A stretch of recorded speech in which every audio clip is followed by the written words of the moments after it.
The Battle of the Iron Hills. In the shadow of the misty mountains, under the ancient canopy of the Erd Mithrin, the dwarves of the Iron Hills prepared for war. The air was thick with the scent of pine and the distant echoes of hammering as they forged weapons to combat the growing menace of the orcs. Under the leadership of King Dain II Ironfoot, the dwarves had long enjoyed a peace that was now threatened by the dark forces stirring in the east. The call to arms. One fateful evening, as twilight cast a golden hue over the rugged landscape, a scout returned from the north, breathless and weary. His name was Balin, a wise and seasoned warrior, whose gray beard was a testament to countless battles. He recounted the harrowing news: a horde of orcs, led by the vile commander Azig, was amassing near the foothills of the Iron Hills, intent on claiming the rich veins of mithril that lay beneath their ancient halls. King Dain, his face set in grim determination, called forth his warriors. "We shall not cower in fear. The orcs think to take what is ours, but they shall find only steel and fury. To arms, my kin." The gathering storm. As the sun dipped below the horizon, the dwarves rallied in the great hall of their fortress, the mighty Erebor. Torches flickered against the stone walls, illuminating the faces of the brave. Among them stood Thorin Oakenshield, Dain's cousin, whose eyes blazed with the fire of his ancestors. "We must strike before they do. We will make our stand at the old forest road, where they think us weak." Thus, the dwarves prepared for battle, sharpening axes and polishing shields, their hearts steeled by the tales of their forebears who had once faced the darkness in ages past. The sound of their war songs echoed through the halls, a reminder of their heritage and the valor that coursed through their veins. The first skirmish. At dawn, the dwarves marched to the old forest road, a winding path flanked by ancient oaks that whispered secrets of old. The air crackled with tension as they took their positions, hidden among the trees, ready to unleash their fury upon the unsuspecting orcs. As the first rays of sunlight broke through the branches, the sound of clanking armor and guttural growls heralded the approach of the enemy. Azig's forces emerged from the shadows, a foul sight of twisted limbs and jagged weapons. With a roar, Dain signaled the attack. The clash was fierce and unrelenting. Dwarves fought with the ferocity of mountain storms, axes biting deep into orc flesh. Thorin, at the forefront, wielded his sword Orcrist, its blade gleaming with a cold light as he cut down foes with precision. The ground was soon stained with the blood of the fallen, both orc and dwarf alike. The turning tide. Despite their bravery, the numbers of the orcs began to overwhelm the dwarves. Just as despair threatened to take root, a horn blew from the north. It was the voice of the men of Dale, led by Bard the Bowman, who had come to lend their aid. The men charged into the fray, arrows raining down upon the orcs, turning the tide of battle. "Press on, brothers!" Dain cried, rallying his kin. The combined might of dwarves and men surged forward, driving the orcs back in a relentless tide. With their spirits lifted, the dwarves fought harder, shouting their war cries that reverberated through the woods. The final confrontation. At the heart of the chaos, Dain and Azig finally faced one another. The commander of the orcs, a towering figure with a cruel grin, swung his massive cleaver with deadly intent. But Dain, emboldened by the courage of his kin, met him blow for blow. The sound of metal clashing echoed through the forest as they danced a deadly waltz, each strike a testament to their indomitable wills. In a final, desperate moment, Dain feigned left, then lunged forward, driving his axe deep into Azig's side. The orc roared in pain, stumbling back before collapsing to the forest floor. His dark reign ended. A hard-won victory. As the sun set on the battlefield, the remaining orcs fled into the depths of the misty mountains, their dark shadows retreating. The dwarves and men stood together, weary but victorious. The Iron Hills had been defended, and the bonds of friendship between the two races strengthened through the fires of battle.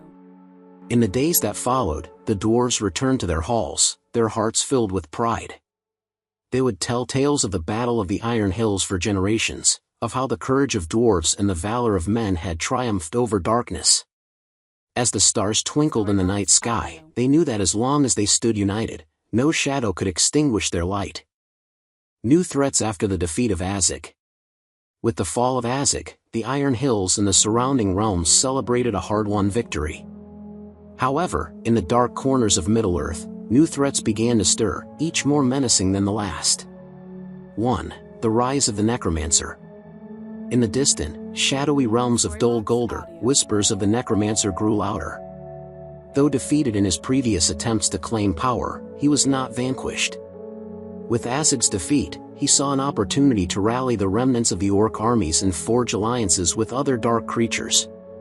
His eerie influence spread, awakening long-dormant spirits and summoning the dead to do his bidding. 2. The Easterlings' ambitions. Taking advantage of the chaos in the north, the Easterlings, tribes from the Far East, began to stir. Their chieftains, emboldened by tales of the weakened dwarven stronghold, sought to expand their territory westward. They formed a coalition, intent on raiding the Iron Hills and seizing its riches, believing that the dwarves were vulnerable after their recent battles. 3. The arrival of the Dark Elves. From the depths of the forest of Mirkwood, a splinter faction of Dark Elves emerged. Discontent under Thranduil's rule, they sought revenge against the dwarves for past grievances. Their leader, a cunning elf named Luthien, sought to reclaim the lost treasures of their kin, stirring unrest among the elves and plotting to sabotage any alliances formed between dwarves and men. 4. The return of Smaug's kin. In the aftermath of Smaug's defeat, rumors spread that not all dragons had perished. A rival dragon, a distant cousin of Smaug, awoke from its slumber deep in the Grey Mountains. This creature, known as Glorung, was fierce and cunning, seeking vengeance for the death of its kin. Glorung rallied the creatures of the mountains, stirring up a new wave of terror. 5. The Shadow of Sauron. Though Sauron himself was still in hiding, his dark influence lingered. His agents, like the Ringwraiths, began to stir, seeking out artifacts of power and attempting to amass followers among the discontented races. They aimed to weaken the alliances formed by the dwarves and men, sowing discord and fear in a bid to return Sauron to power. 6. The Plague of Corruption. Alongside these physical threats, a sinister plague began to spread through the lands, corruption that affected both land and creatures. The once vibrant forests grew dark and twisted, and animals turned savage, attacking travelers. This corruption was a manifestation of the growing darkness in Middle-earth, tied to the resurgence of the necromancer and the lingering influence of Sauron. Conclusion. As the dwarves of the Iron Hills fortified their defenses and sought counsel with allies, they faced a new era of strife. The peace they had fought so hard to achieve was fragile, and the shadows of the past loomed larger than ever. Yet, united in their resolve, they prepared to confront these emerging threats, knowing that the fate of Middle-earth hung in the balance. Reactions to the Plague of Corruption. As the Plague of Corruption spread across the lands, both the dwarves and men faced a dire situation, each responding in ways that reflected their strengths and cultural values. Dwarven response. Fortification and defense. The dwarves, known for their resilience, immediately began fortifying their strongholds. King Dain II called for the construction of reinforced barriers and watchtowers around the Iron Hills. They prepared to defend their realm against any creatures twisted by the corruption. Cleansing rituals. Drawing upon ancient traditions, the dwarves sought to cleanse the land. They performed rituals in sacred places, invoking the blessings of their ancestors and the mountain spirits. This was a way to reconnect with their heritage and seek protection against the growing darkness. Scouting expeditions. Dwarven scouts ventured into the corrupted areas, gathering intelligence on the source of the corruption. Their legendary survival skills and knowledge of the underground helped them navigate the treacherous terrain, seeking to understand the extent of the plague's influence. War Council. Dain convened a council of war, inviting leaders from the neighboring dwarven clans. They discussed strategies to combat the plague, sharing knowledge of the earth and its healing properties. This gathering strengthened their bonds and prepared them for a united front. Human response. Community solidarity. The men of Dale and the surrounding areas reacted with a sense of urgency. They organized community efforts to protect their villages, reinforcing homes and creating watch groups to guard against corrupted creatures. The sense of camaraderie grew stronger as they faced the threat together. Herbal remedies. Healers and herbalists began to search for plants and remedies believed to counteract the effects of the corruption. They shared their findings among the people, hoping to bolster their defenses against sickness and despair. Alliances with the elves. Recognizing the need for unity against a common foe, the men sought alliances with the elves of Mirkwood. Together, they shared knowledge and strategies, combining their resources to combat the plague. This cooperation led to joint patrols and the establishment of safe zones. Rallies and morale. Leaders like Bard the Bowman organized rallies to keep spirits high. They delivered impassioned speeches, reminding the people of their resilience and the importance of standing together against darkness. Music and storytelling played a crucial role in maintaining morale. Joint efforts. Expeditions into the corrupted lands. Dwarves and men formed joint expeditions to explore the corrupted areas. Equipped with weapons and knowledge from both cultures, they sought to cleanse the land and confront the creatures affected by the plague. Shared intelligence. They established a network for sharing information about the spread of the corruption. Dwarven scouts exchanged reports with human sentinels, allowing both sides to remain vigilant and prepared for potential attacks. Cleansing the land. Together, they initiated efforts to purify the corrupted areas, using a combination of dwarven rituals and human herbal knowledge. This collaboration not only aimed to heal the land but also strengthened the alliance between the two races. Conclusion. The plague of corruption tested the resolve of both dwarves and men. Their responses showcased their strengths, dwarven resilience and human unity, allowing them to confront the darkness with a shared purpose. This cooperation would become a cornerstone for future alliances, proving that even in the face of overwhelming odds, unity could light the path to victory. Effectiveness of the joint cleansing efforts. The joint cleansing efforts of the dwarves and men proved to be a vital and transformative response to the plague of corruption. Their collaboration yielded significant results, though challenges remained. Positive outcomes. Restoration of land. Many areas affected by the corruption began to show signs of healing. The combination of dwarven rituals and human herbal remedies helped purify the soil and restore the vitality of the flora. Trees regained their lushness, and wildflowers began to bloom once more. Reduction of corrupted creatures. The coordinated efforts effectively reduced the number of corrupted creatures that roamed the land. Joint patrols successfully eliminated numerous threats, allowing communities to feel safer and more secure. Reports of aggressive beasts diminished as the cleansing progressed. Strengthened alliances. The joint efforts solidified the bond between the dwarves and men. Through shared experiences in battle and healing, mutual respect grew, laying the foundation for a lasting alliance. This cooperation fostered trust, which would be crucial in facing future challenges. Cultural exchange.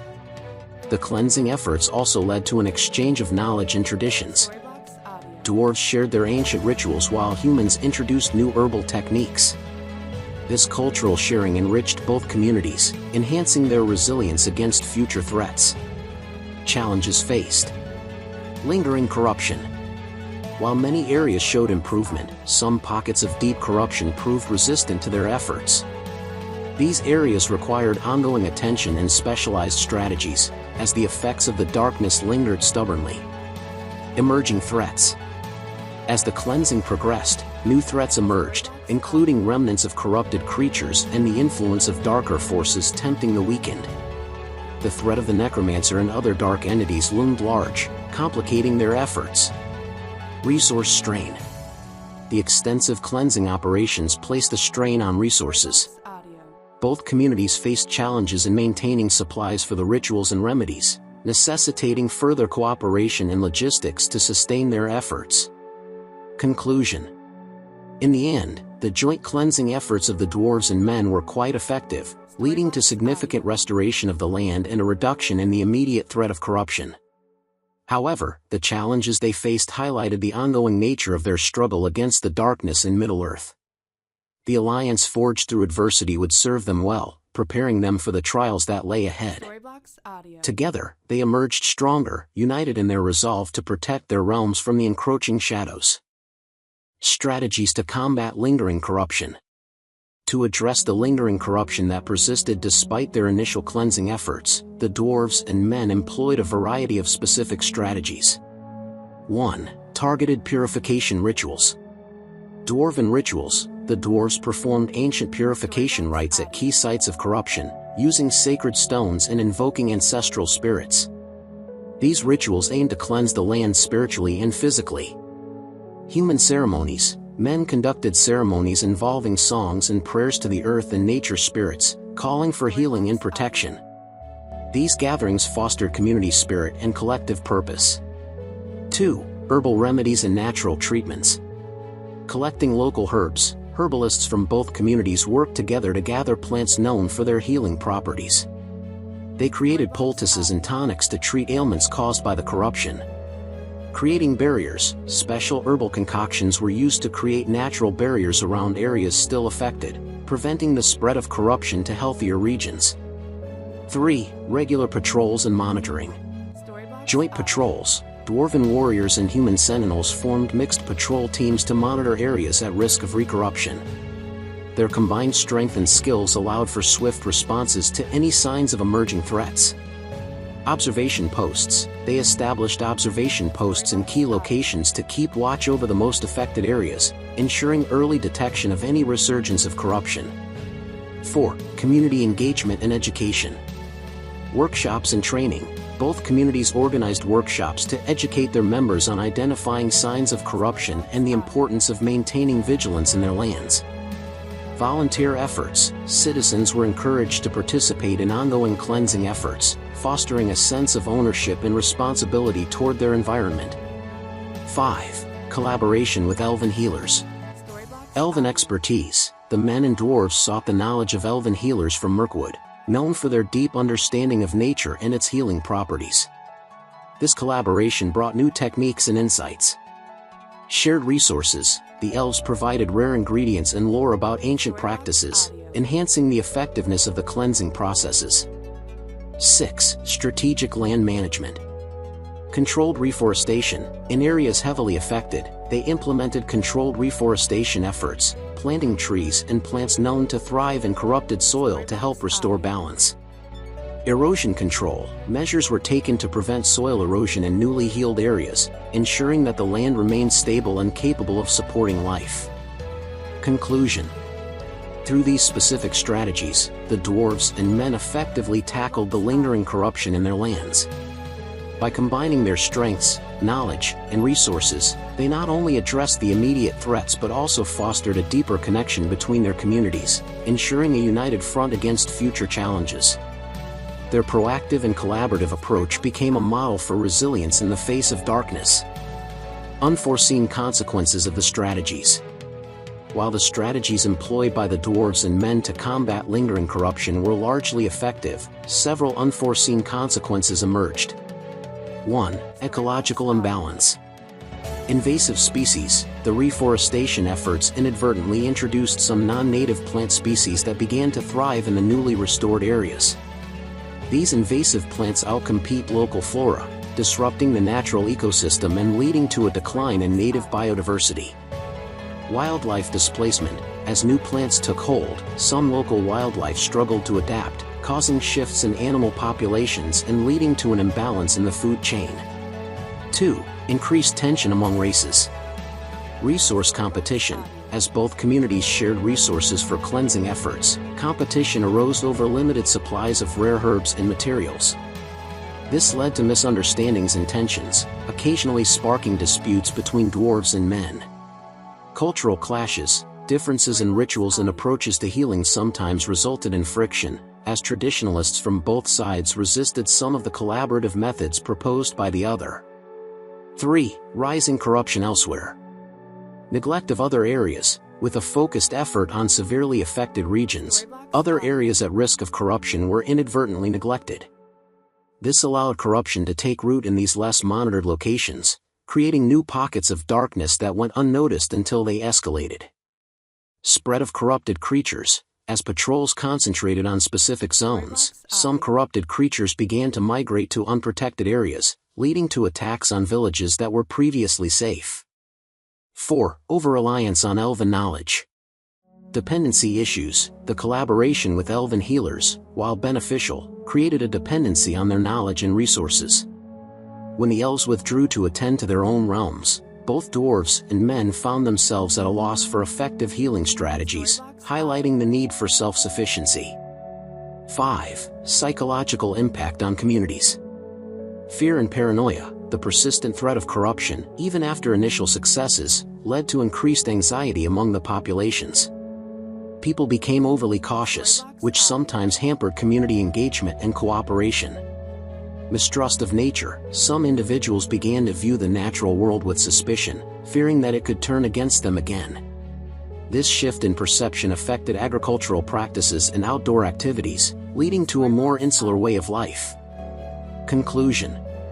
The unforeseen consequences of the cleansing strategies revealed the complexities of dealing with corruption and the interconnectedness of ecosystems and communities.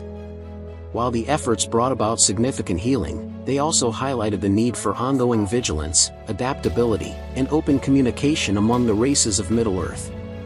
Moving forward, the lessons learned would guide their future actions, ensuring they remained united against the ever-present shadows. Adaptations to the ecological imbalance. In response to the ecological imbalance caused by their cleansing efforts, the dwarves and men employed several adaptive strategies to restore harmony to their environments.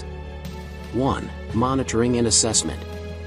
Ecological surveys. Both communities initiated regular ecological surveys to assess the health of local ecosystems. Teams of dwarven miners and human trackers collaborated to identify invasive species and monitor wildlife populations.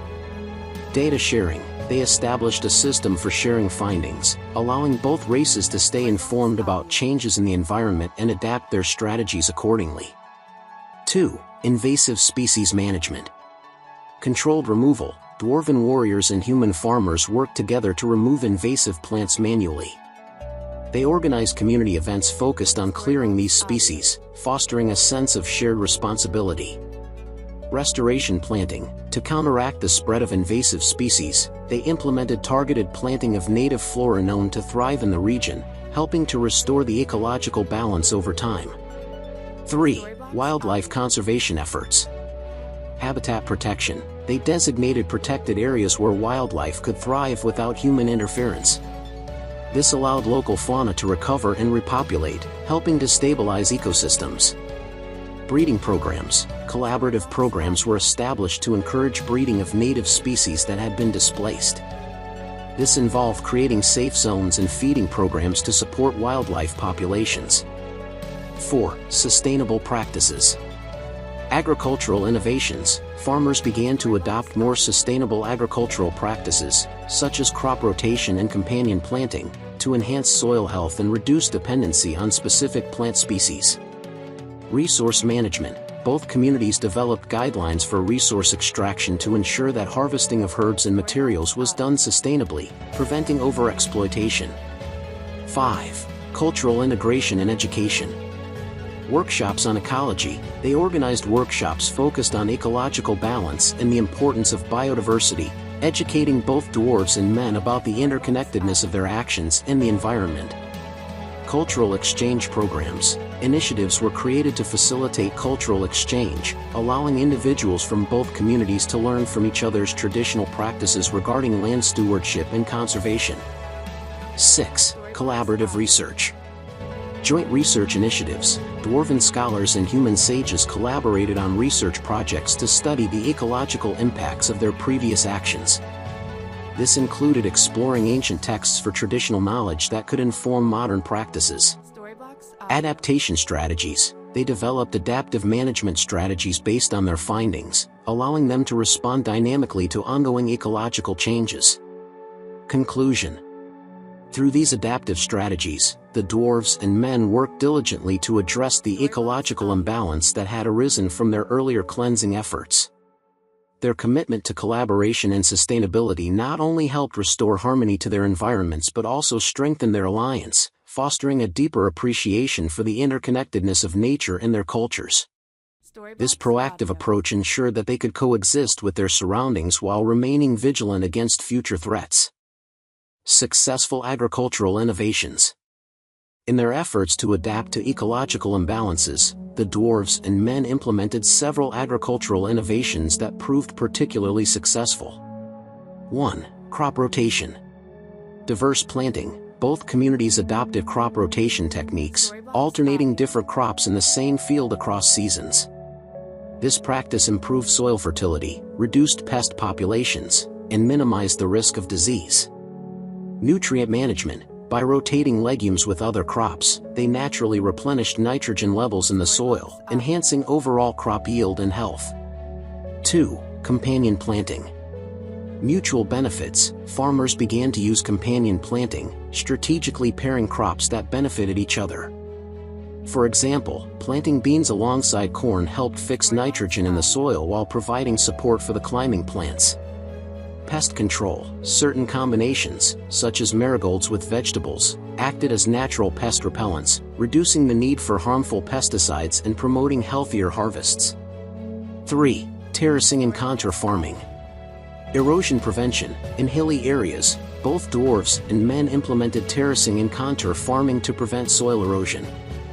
This method involved creating steps on slopes, which helped retain water and reduce runoff. Water management. These techniques improved water retention, allowing crops to thrive even during dry spells and making the most of available rainfall. 4. Integrated pest management, IPM. Holistic approach. The communities adopted IPM strategies, combining biological, cultural, and mechanical controls to manage pest populations sustainably. This included using natural predators and introducing beneficial insects.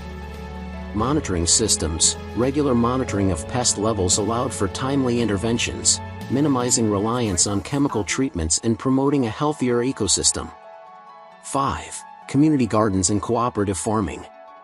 Shared resources. They established community gardens where both dwarves and men could collaboratively cultivate crops. This fostered teamwork and allowed for the pooling of resources and knowledge. Seasonal produce. These gardens focused on growing a variety of seasonal produce, ensuring a steady supply of food while promoting biodiversity in local agriculture. 6. Soil enrichment techniques. Organic matter addition. The use of compost and organic fertilizers became widespread, enriching the soil and enhancing its structure. This practice improved soil health and increased crop productivity. Mulching. Applying organic mulch around plants helped retain moisture, suppress weeds, and gradually enrich the soil as it decomposed. 7. Water conservation practices. Rainwater harvesting. Both communities implemented rainwater harvesting systems to collect and store water for irrigation. This practice reduced dependency on external water sources and ensured a reliable supply during dry periods. Drip irrigation. The introduction of drip irrigation systems allowed for efficient water use, delivering moisture directly to the roots of plants and minimizing waste. Conclusion. These agricultural innovations not only improved crop yields and soil health but also fostered cooperation between the dwarves and men. By embracing sustainable practices, they not only adapted to the ecological challenges they faced but also created a resilient food system that supported their communities for generations to come.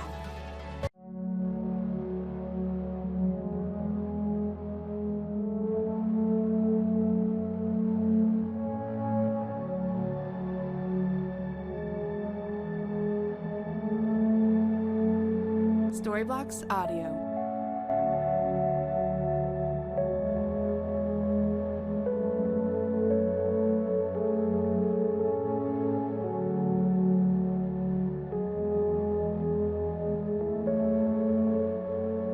Storyblocks Audio.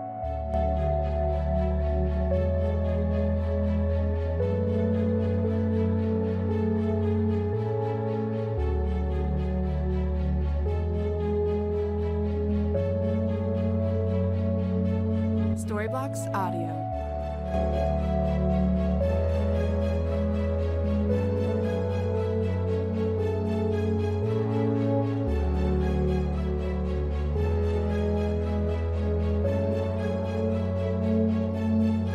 Storyblocks Audio.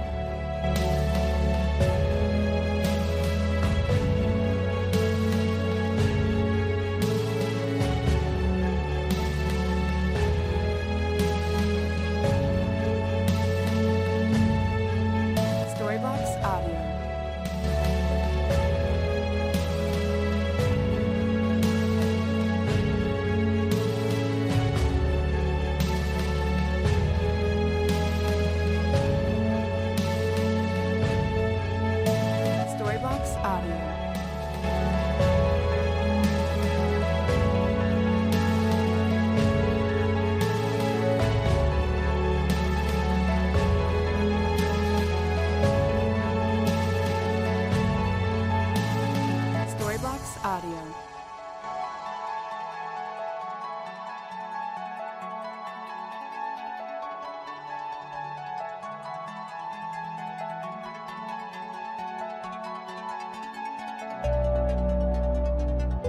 Storybox Audio.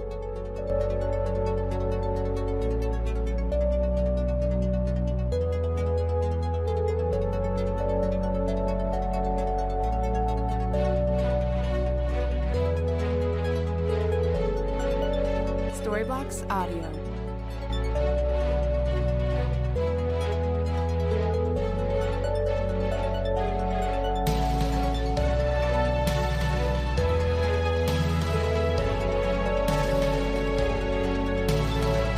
Storybox Audio.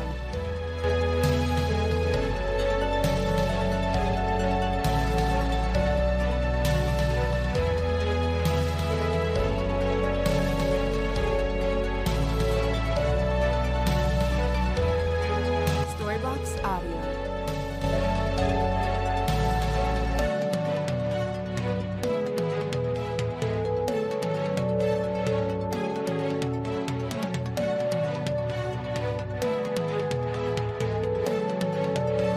Storybox Audio.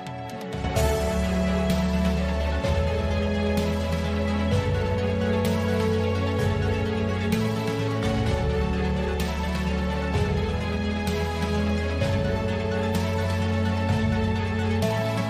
Audio.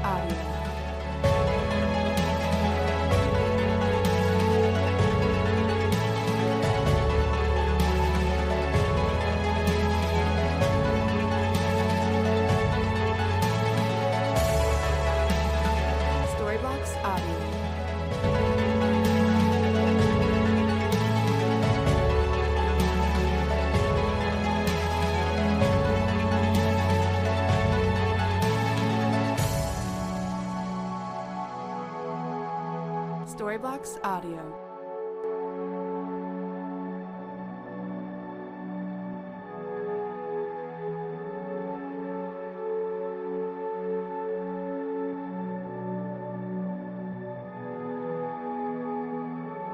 Storybox Audio.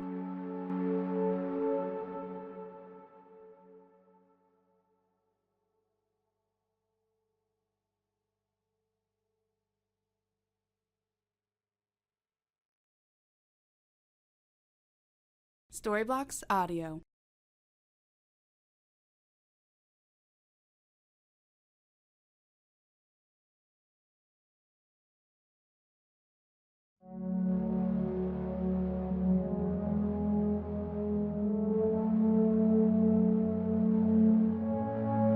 Storybox Audio. Storybox Audio.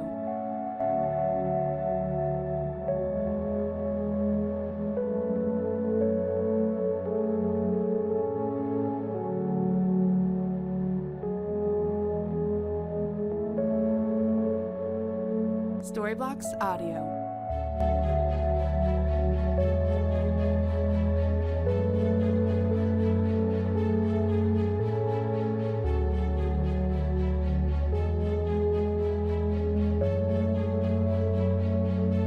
Storybox Audio.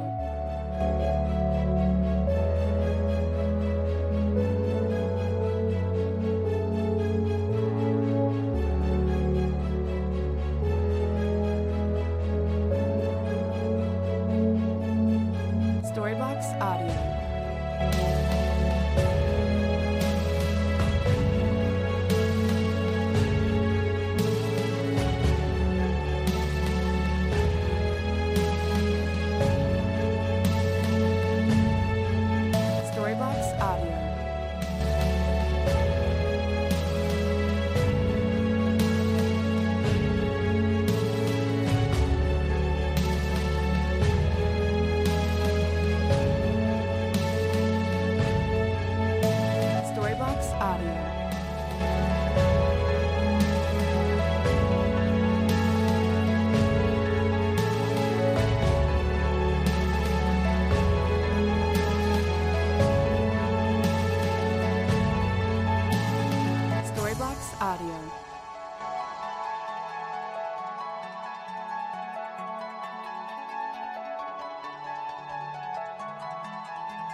Storybox Audio.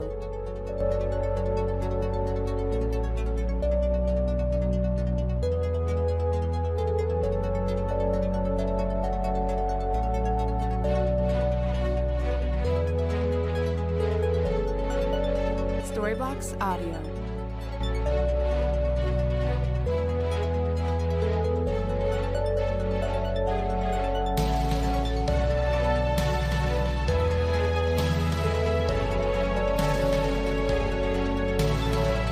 Storybox Audio.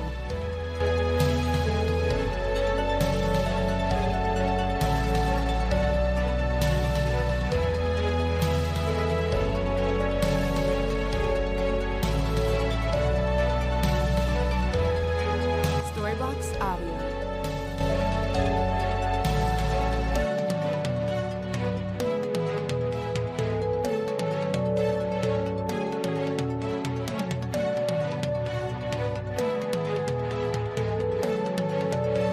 Storybox Audio.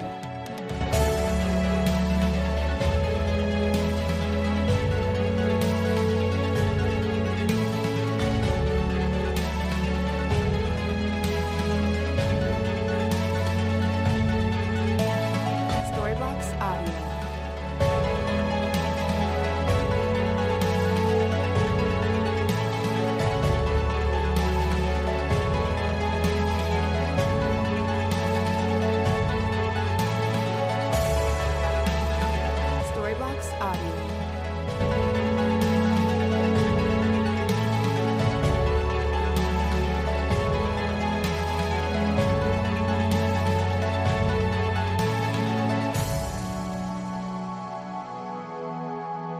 Storybox Audio.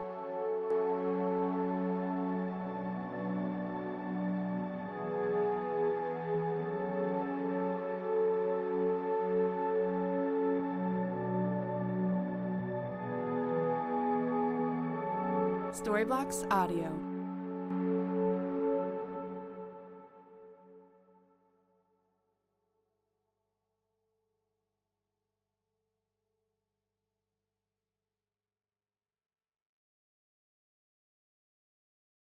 Storybox Audio.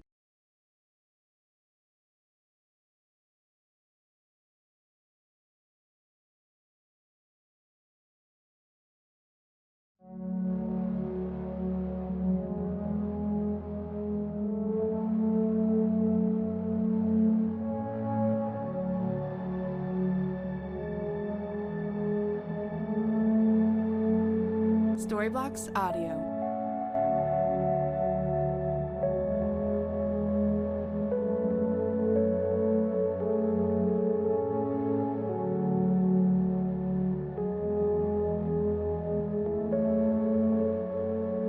Storybox Audio. Storybox Audio.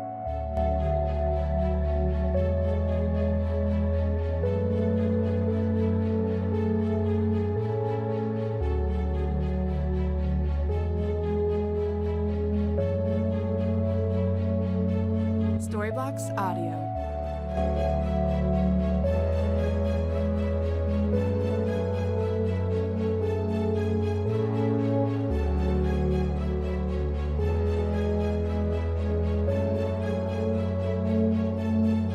Storybox Audio.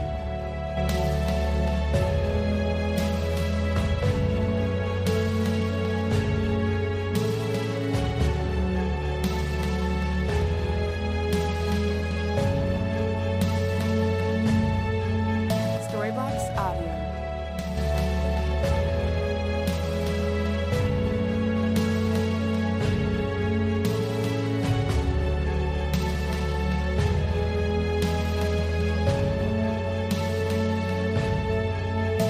Storybox Audio.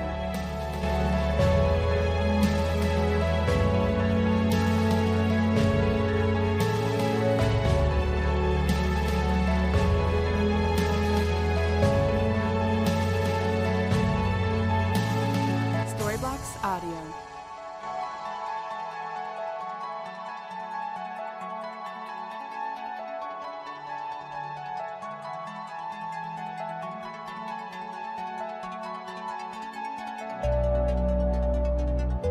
Storybox Audio.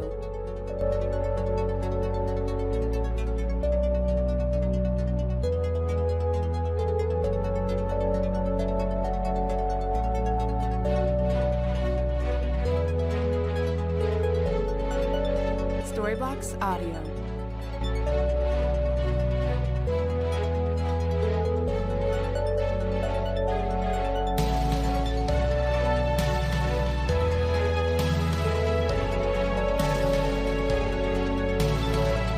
Storybox Audio.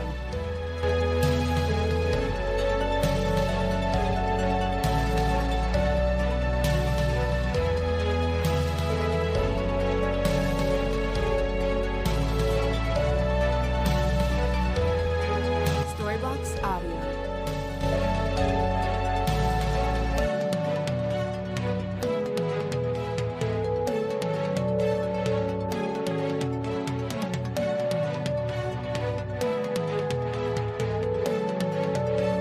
Storybox Audio.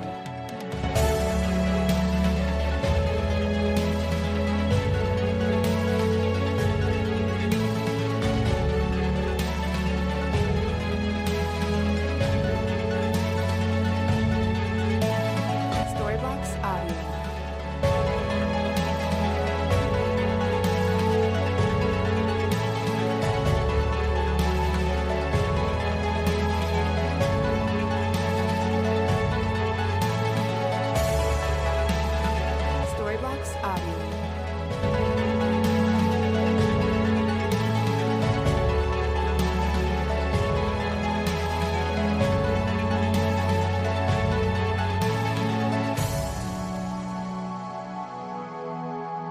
Storybox Audio.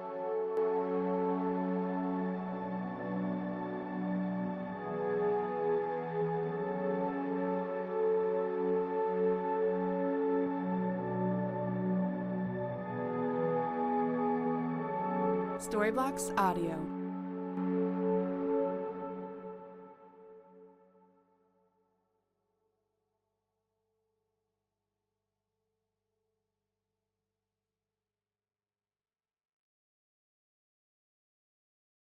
Storybox Audio.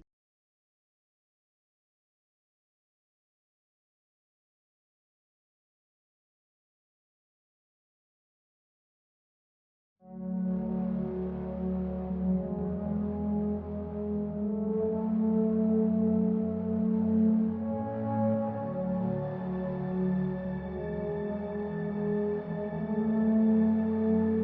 Storybox Audio.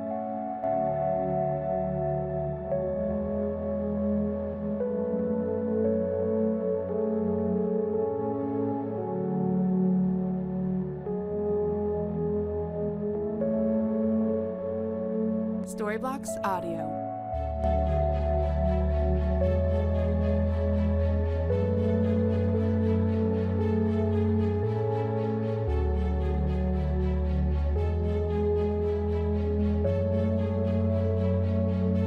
Storybox Audio.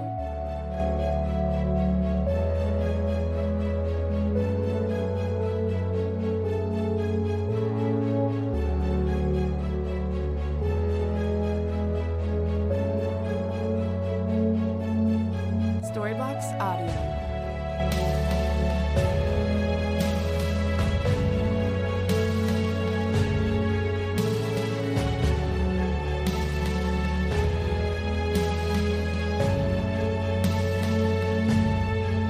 Storybox Audio.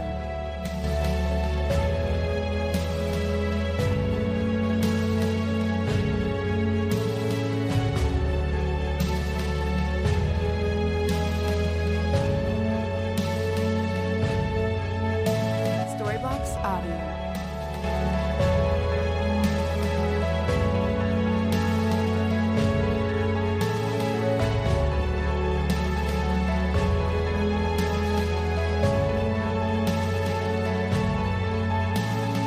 Storybox Audio.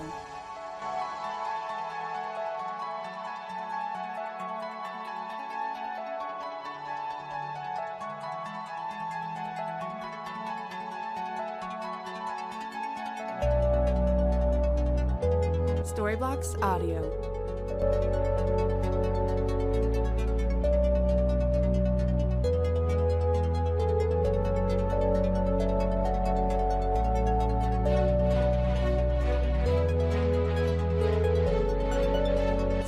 Storybox Audio.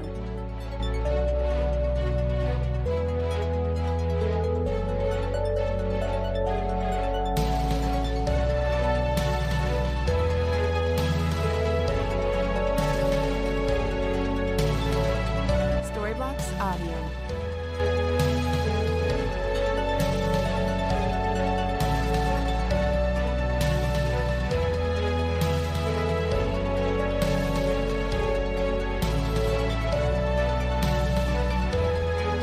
Storybox Audio.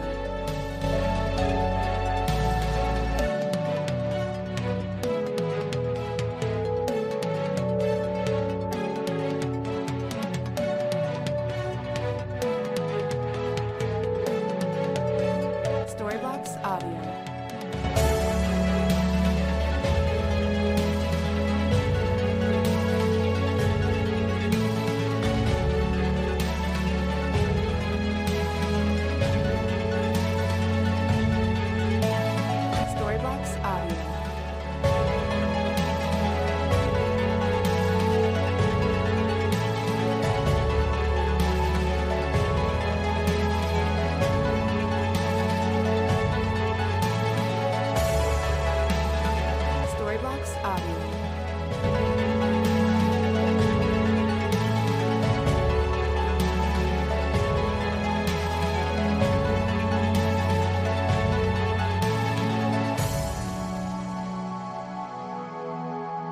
Storybox Audio.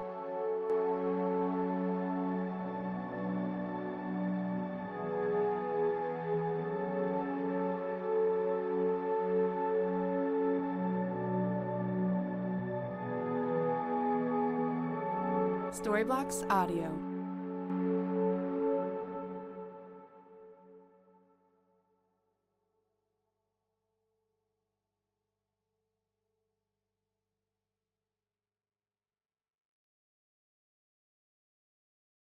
Storybox Audio.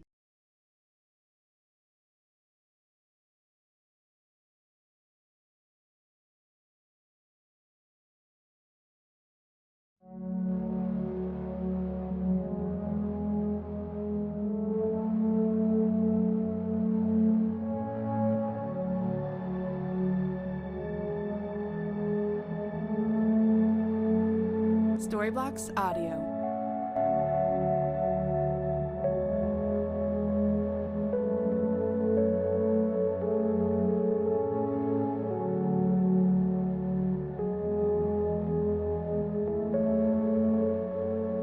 Storybox Audio.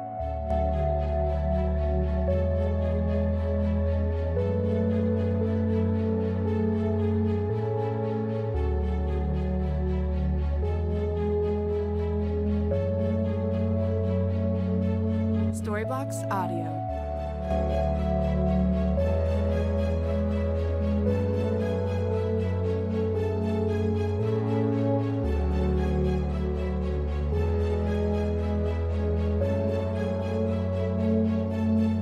Storybox Audio.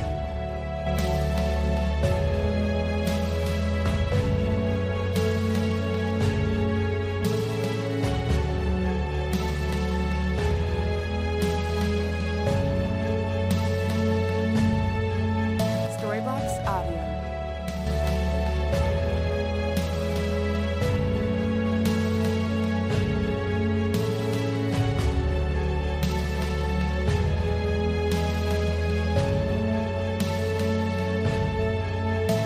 Storybox Audio.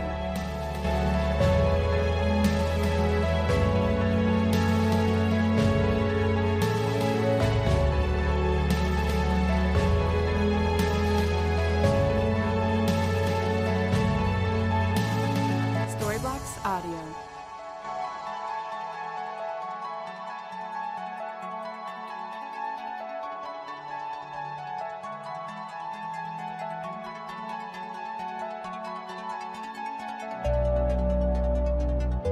Storybox Audio.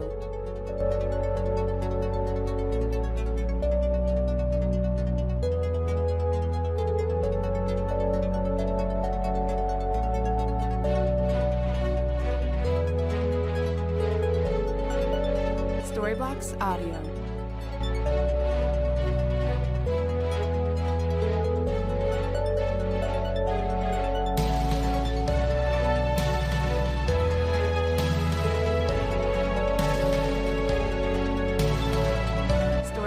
Audio.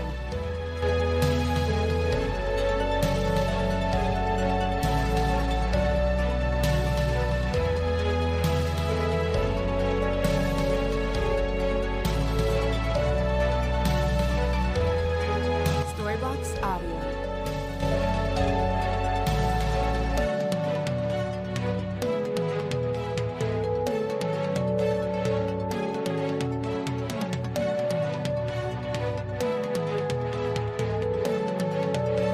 Storybox Audio.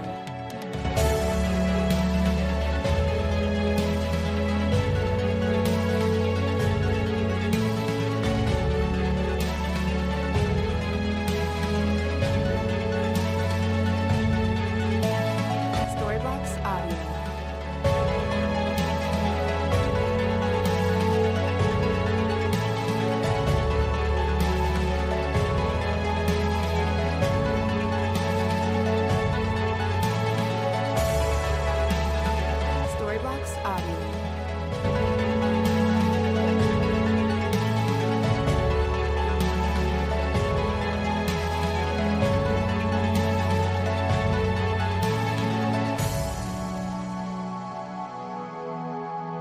Storybox Audio.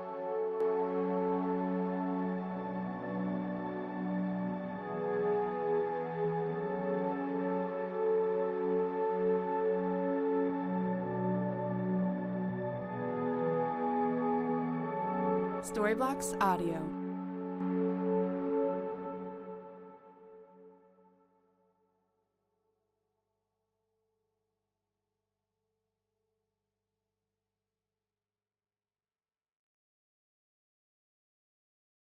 Storybox Audio.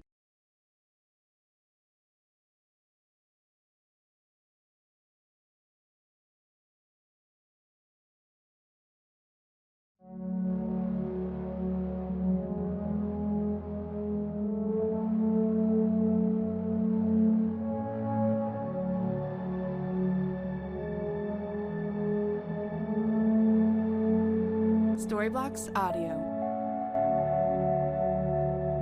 Storybox Audio. Storybox Audio.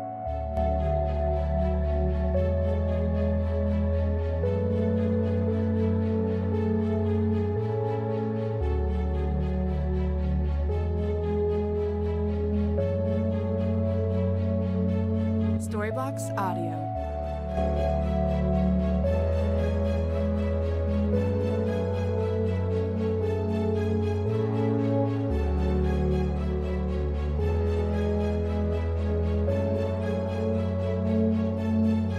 Storybox Audio.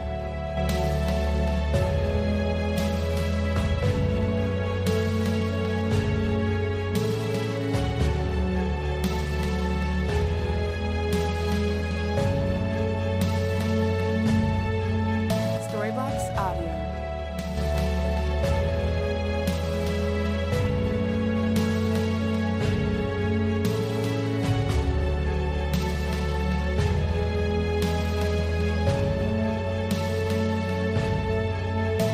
Storybox Audio.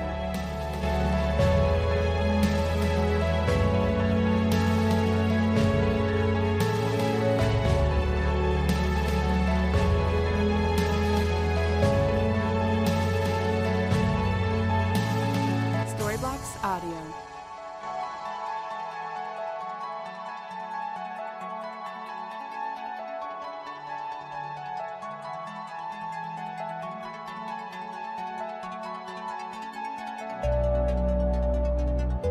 Storybox Audio.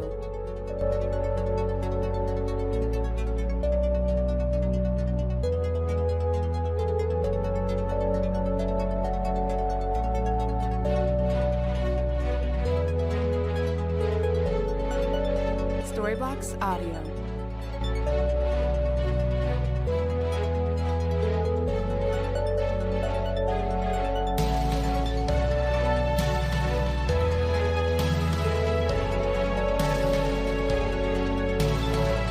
Storybox Audio.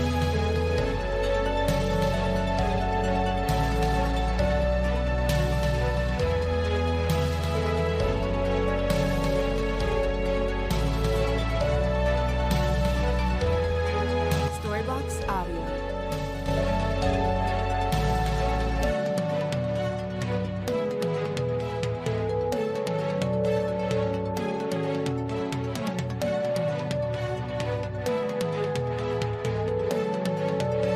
Storybox Audio.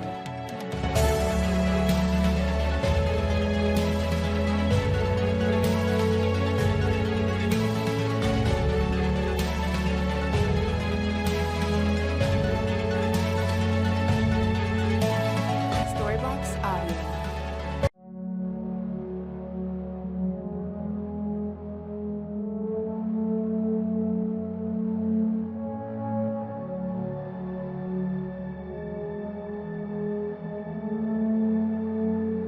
Storybox Audio.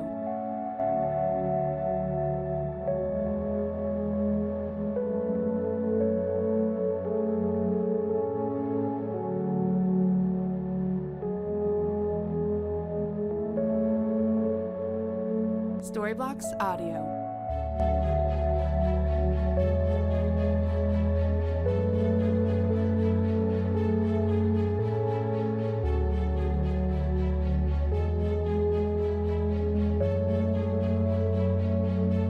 Storybox Audio.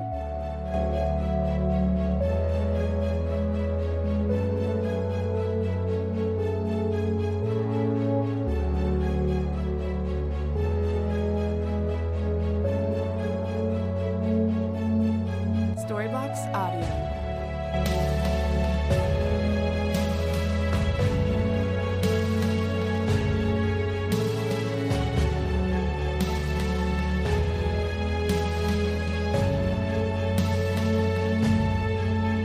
Storybox Audio.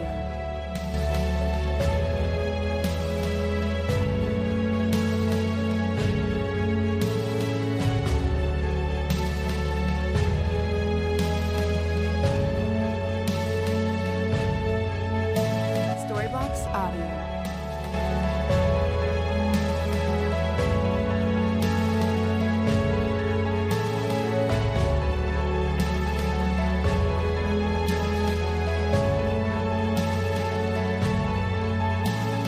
Storybox Audio.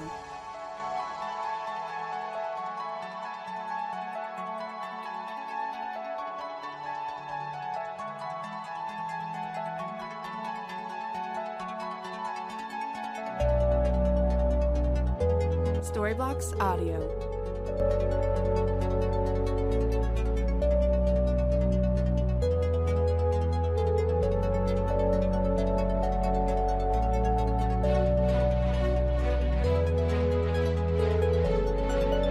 Storybox Audio.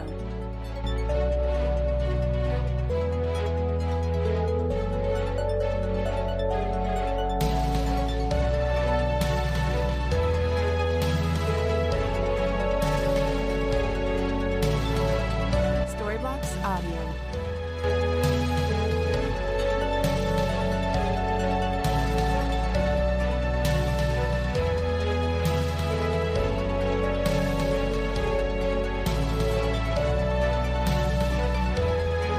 Storybox Audio.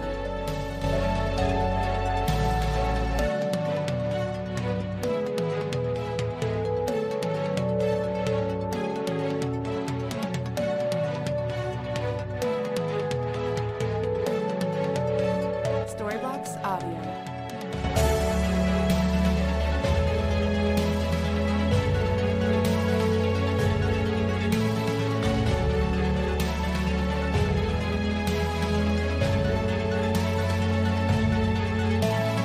Storybox Audio.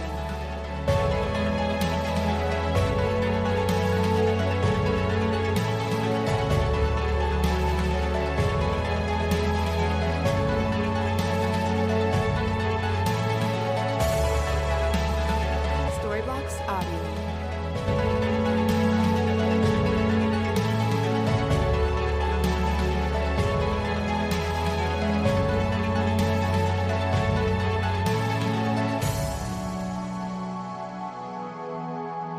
Storybox Audio.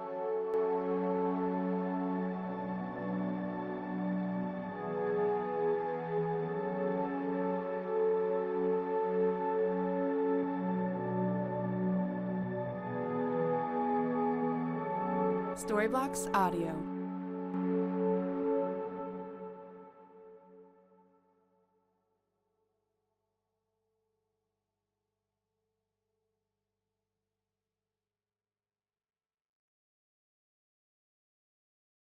Storybox Audio.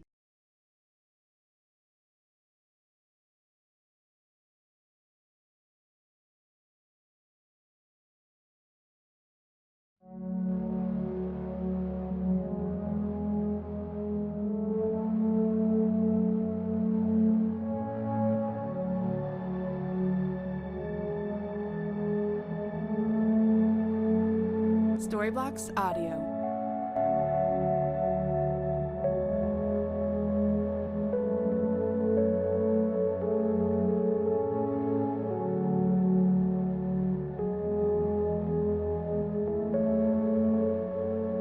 Storybox Audio.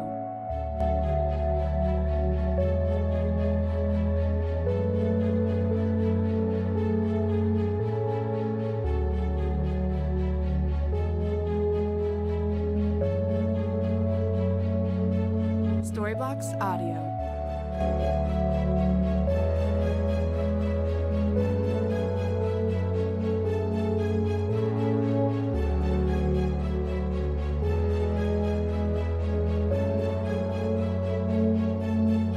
Storybox Audio.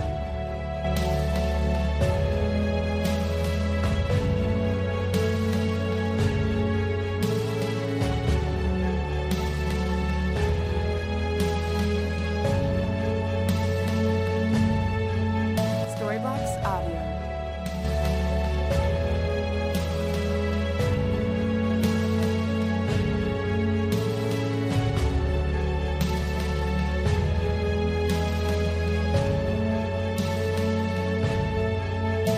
Storybox Audio.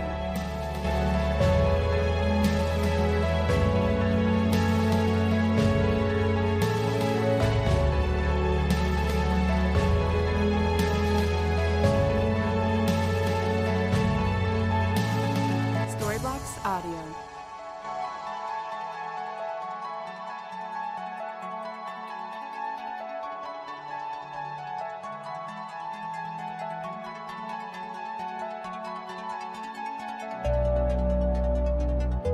Storybox Audio.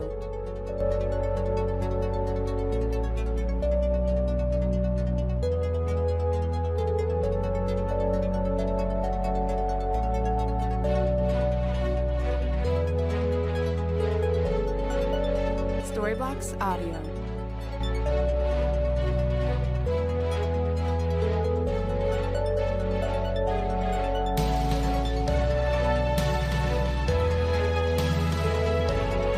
Storybox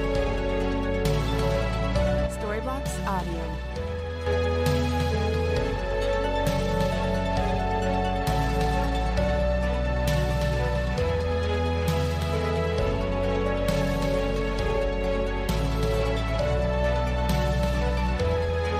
Storybox Audio.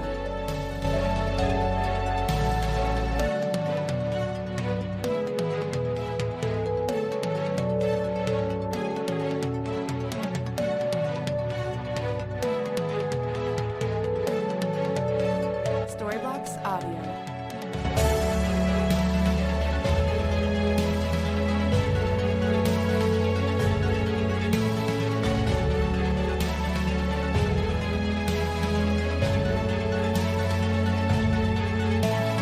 Storybox Audio.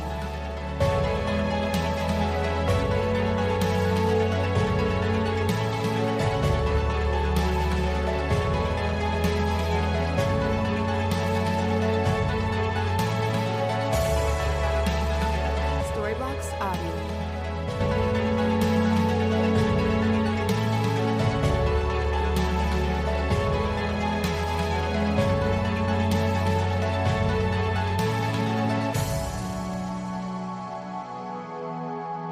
Storybox Audio.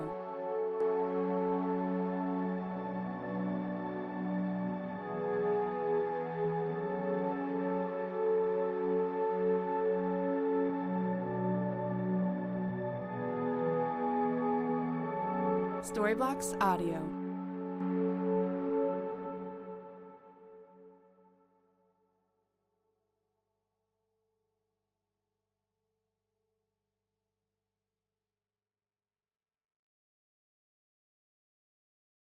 Storyblocks Audio.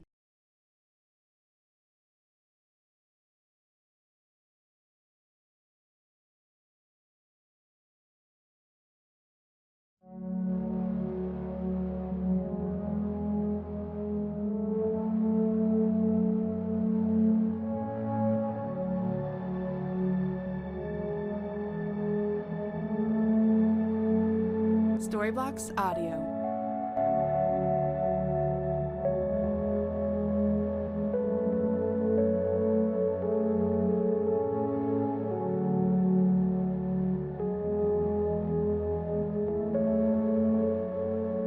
Storyblocks Audio.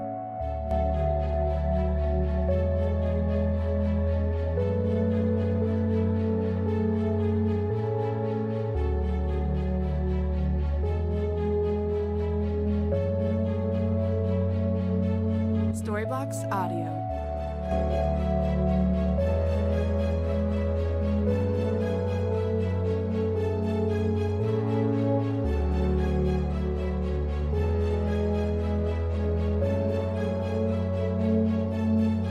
Storyblocks Audio.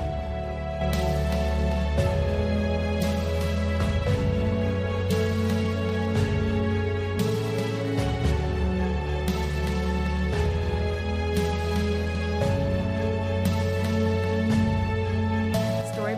Audio.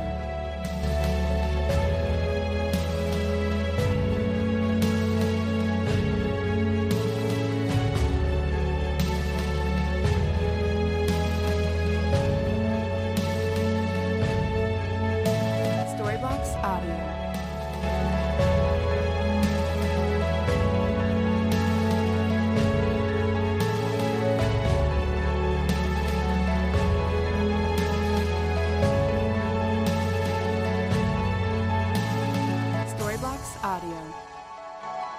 Storyblocks Audio. Storyblocks Audio.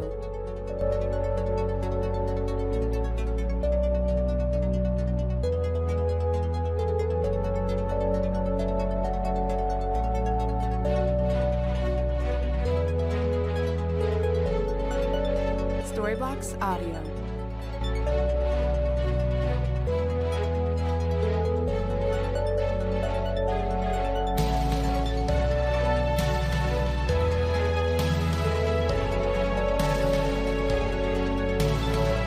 Storyblocks Audio.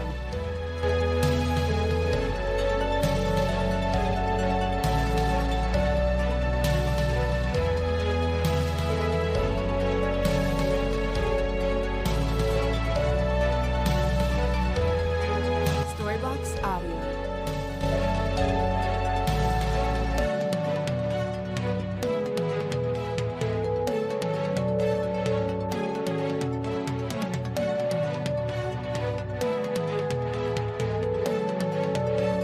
Storyblocks Audio.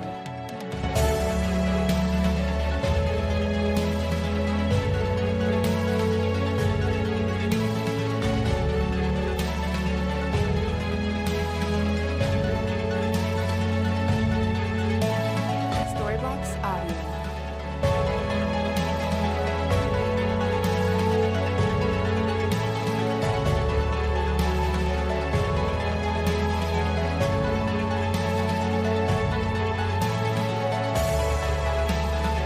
Storyblocks Audio.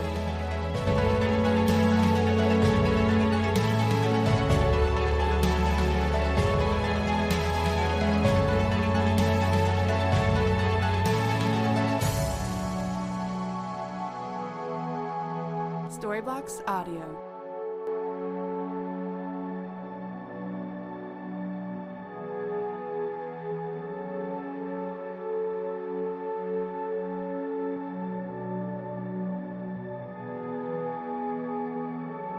Storyblocks Audio.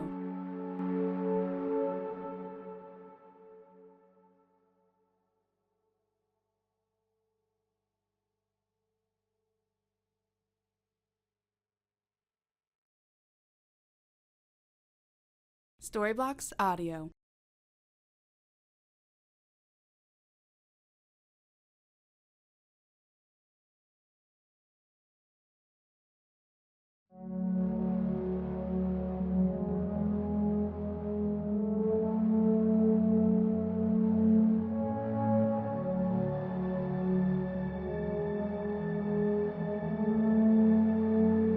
Storyblocks Audio.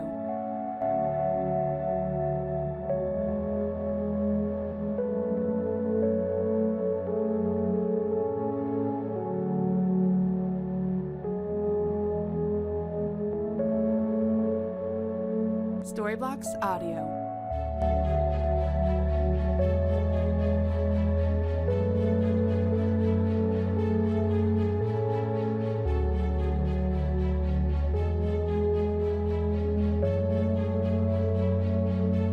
Storyblocks Audio.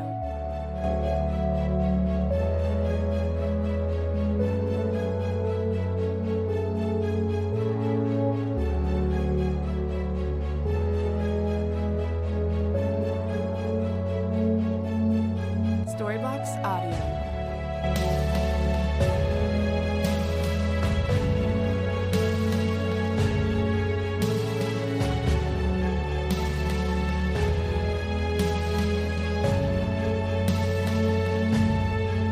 Storyblocks Audio.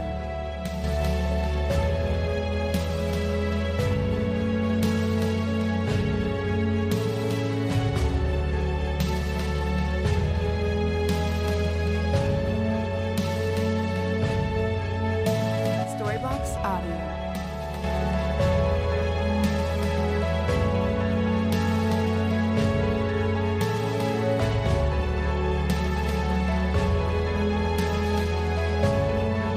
Storyblocks Audio.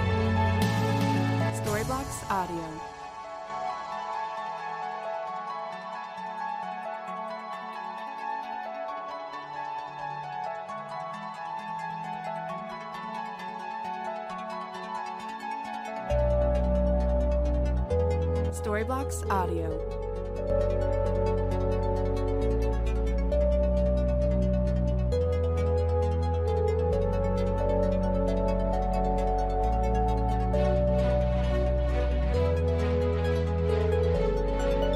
Storyblocks Audio.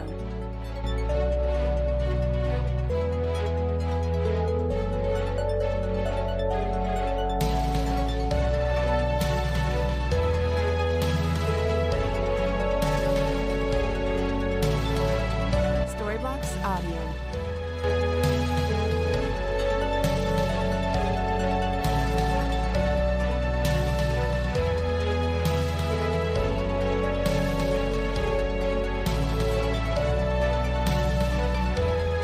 Storyblocks Audio.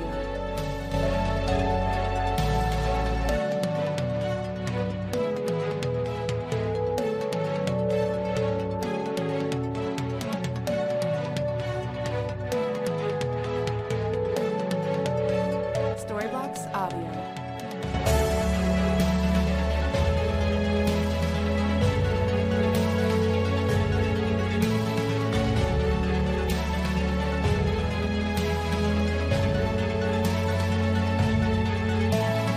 Storyblocks Audio.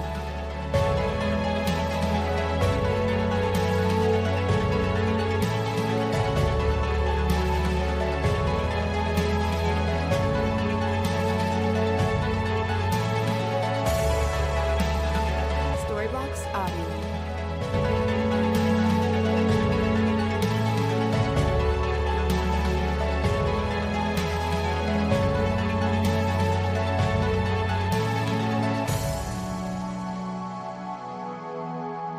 Storyblocks Audio.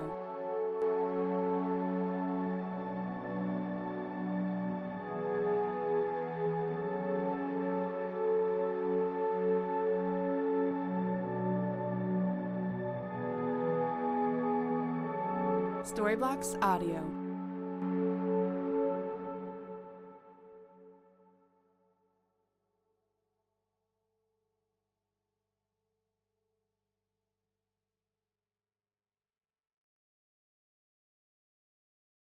Storyblocks Audio.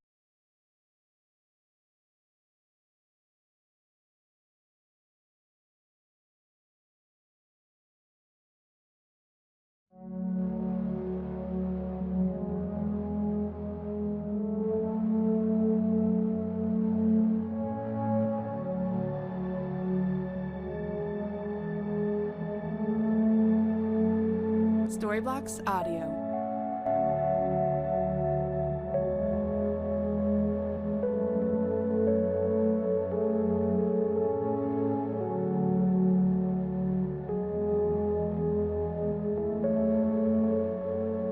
Storyblocks Audio.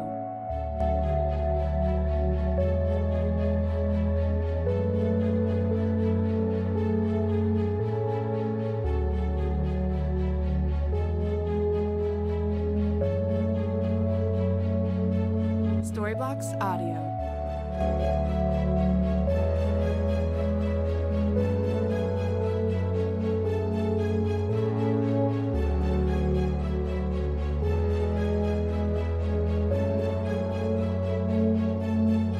Storyblocks Audio.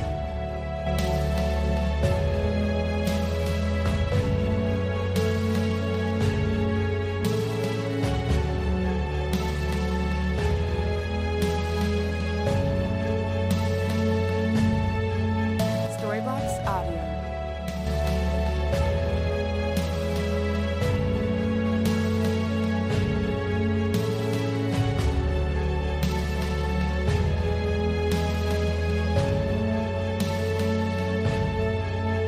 Storyblocks Audio.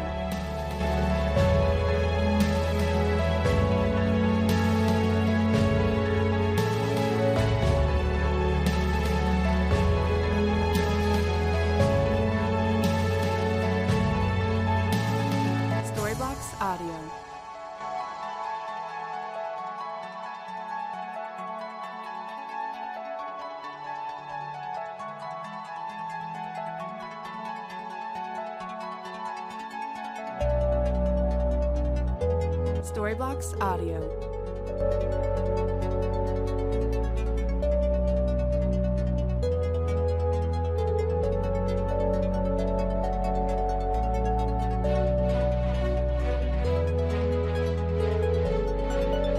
Storyblocks Audio. Storyblocks Audio.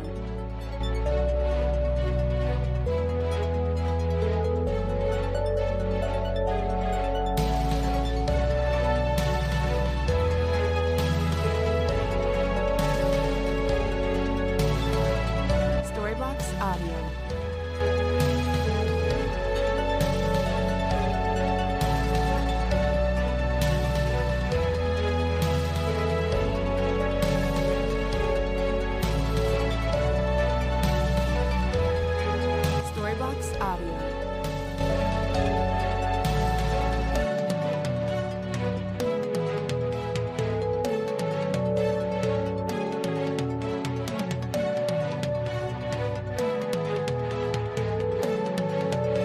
Storyblocks Audio.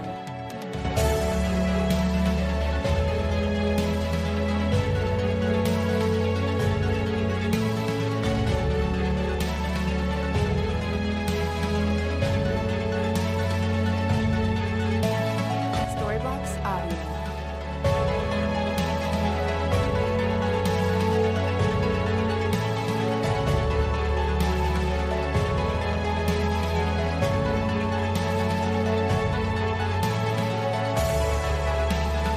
Storyblocks Audio.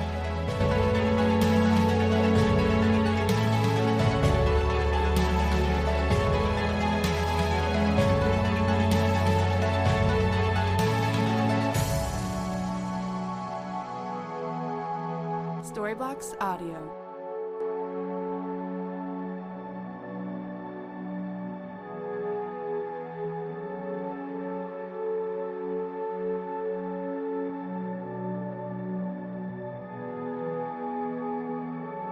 Storyblocks Audio.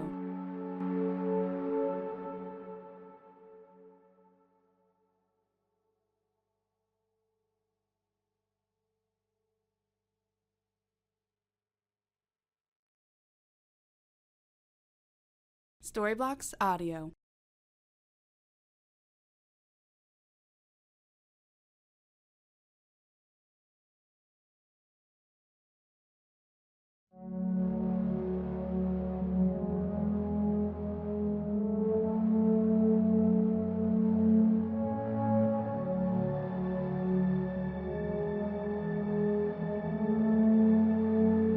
Storyblocks Audio.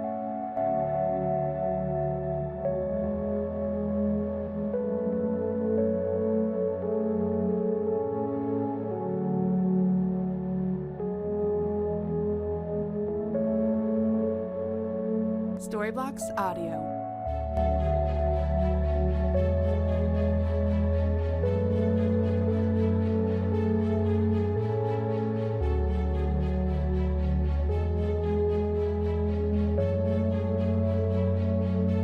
Storyblocks Audio.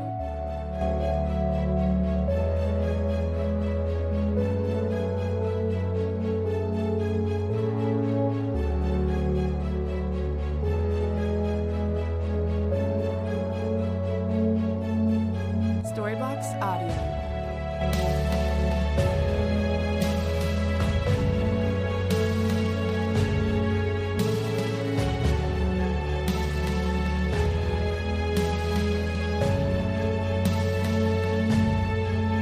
Storyblocks Audio.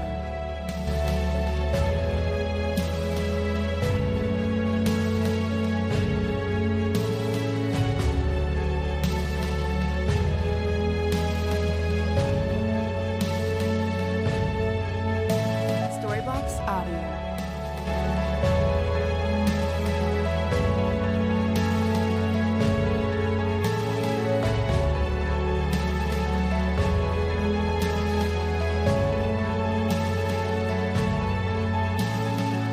Storyblocks Audio.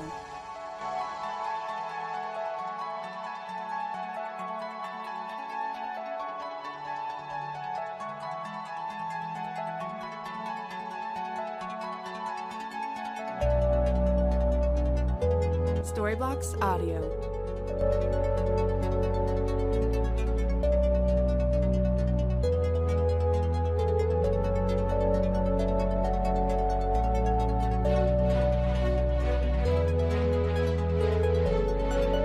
Storyblocks Audio.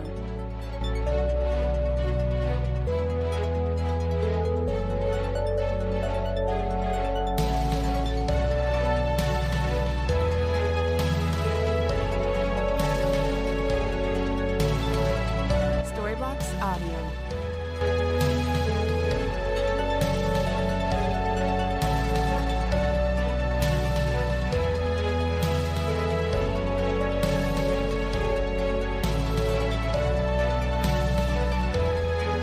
Storyblocks Audio.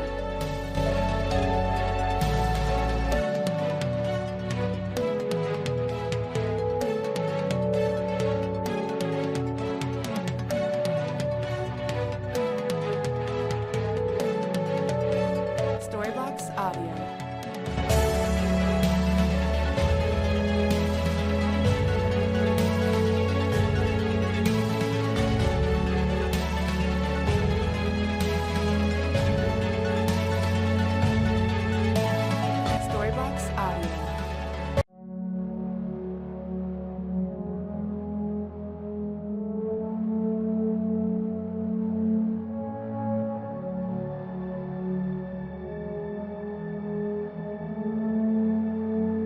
Storyblocks Audio.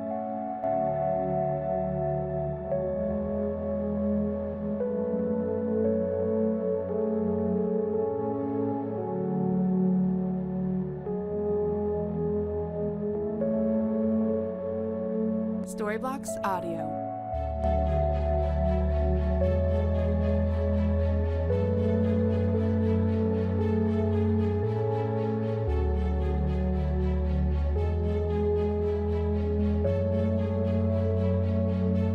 Storyblocks Audio.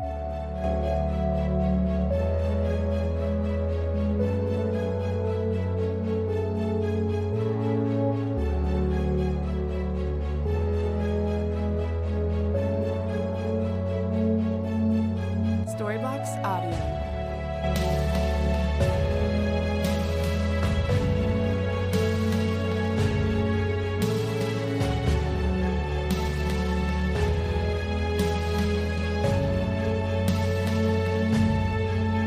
Storyblocks Audio.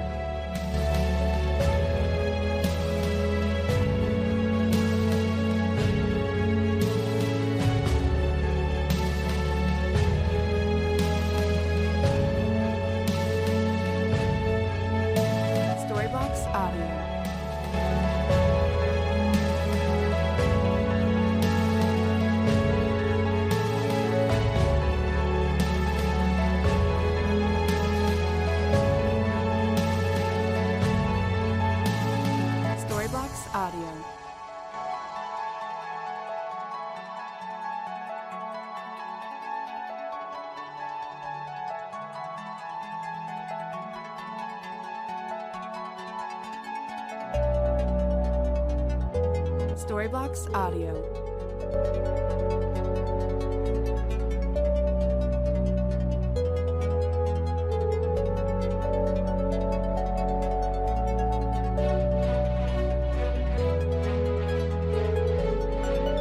Storybox Audio.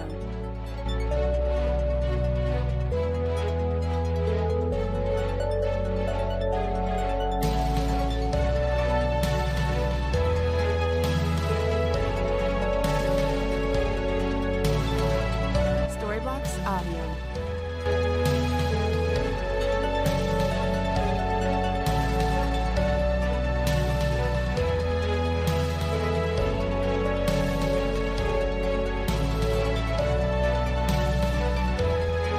Storybox Audio.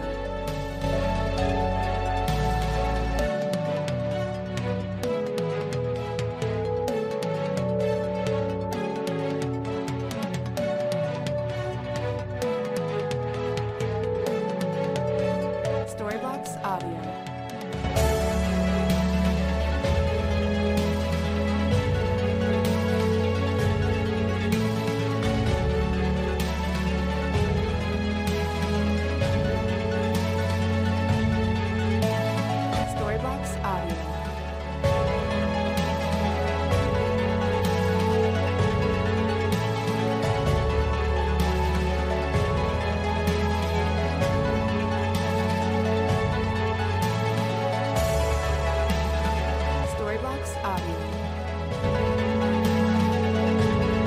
Storybox Audio.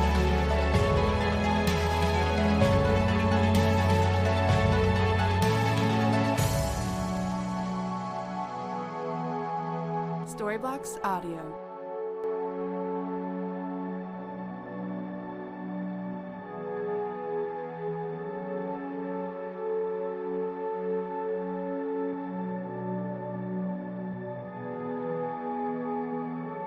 Storybox Audio.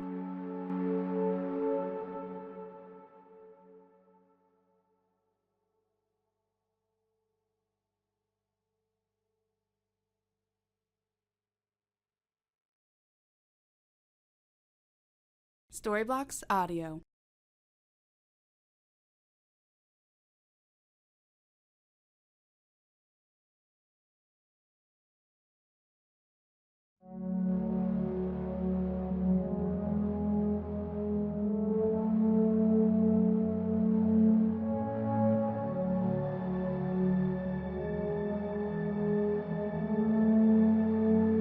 Storybox Audio.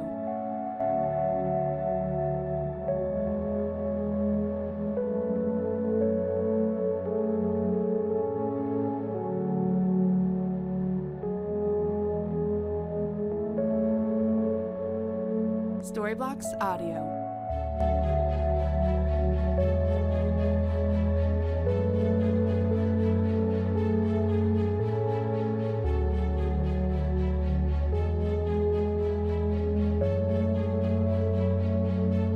Storybox Audio.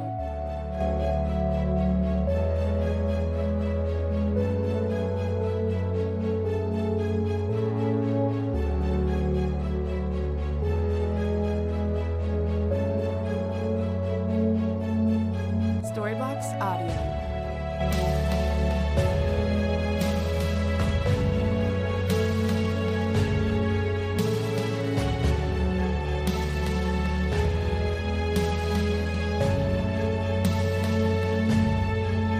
Storybox Audio.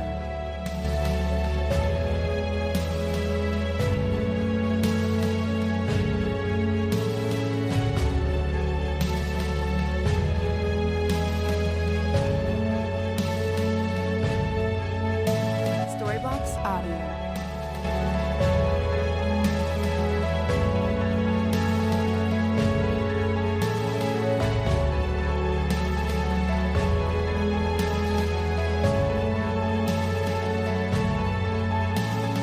Storybox Audio.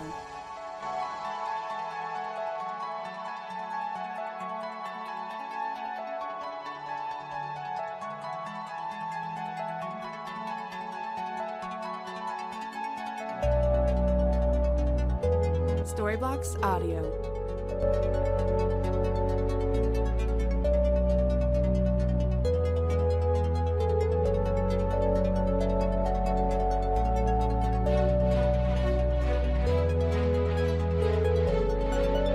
Storybox Audio.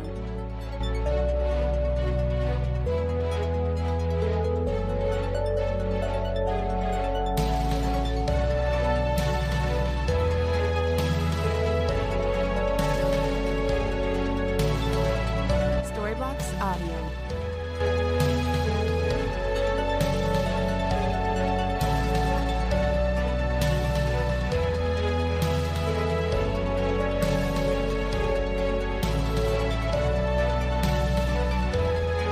Storybox Audio.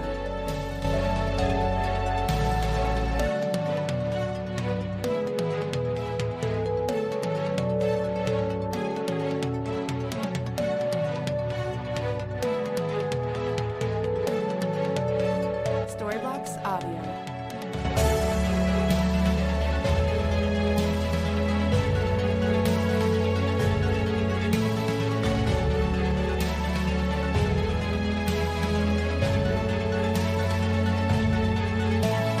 Storybox Audio.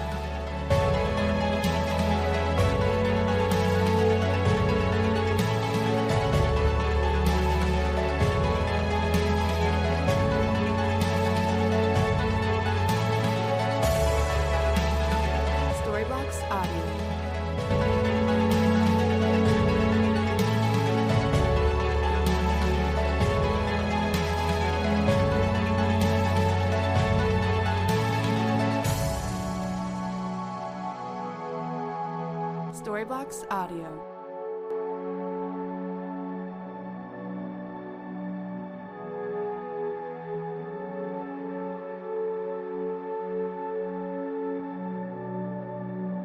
Storybox Audio. Storybox Audio.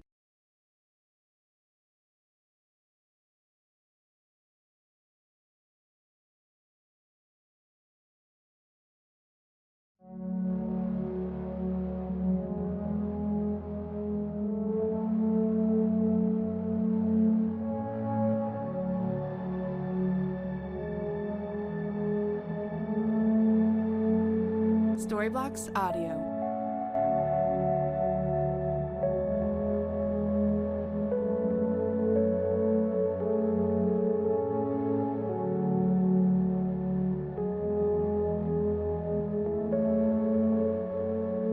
Storybox Audio.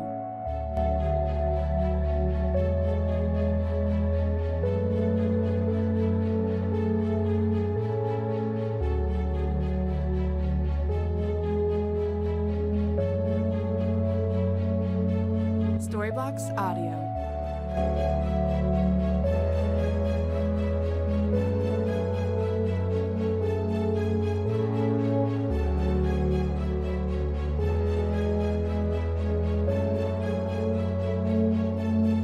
Storybox Audio.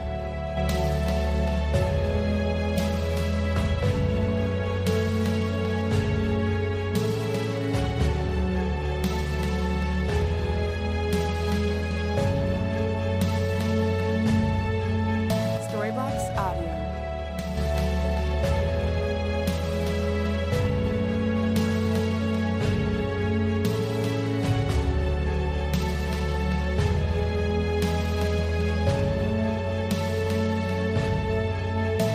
Storybox Audio.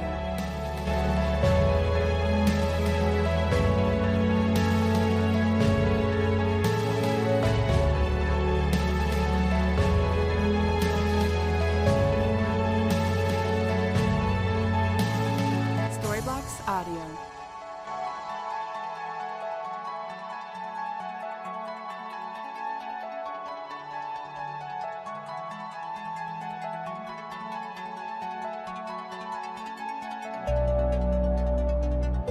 Storybox Audio.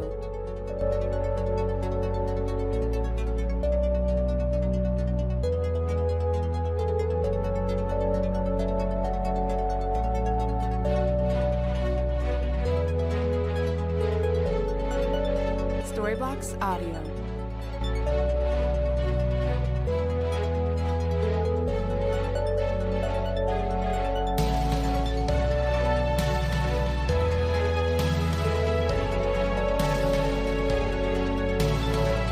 Storybox Audio.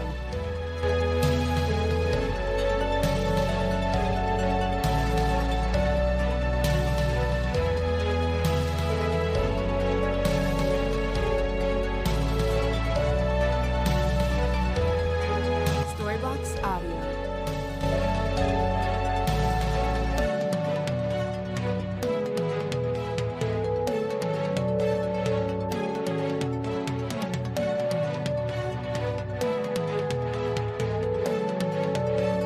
Storybox Audio.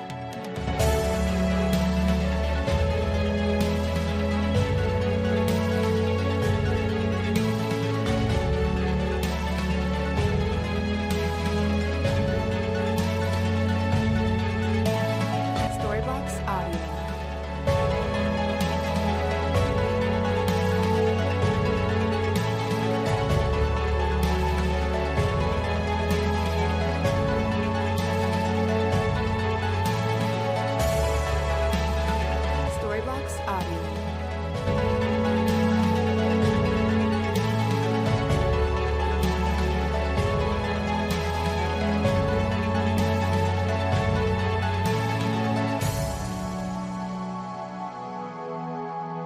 Storybox Audio.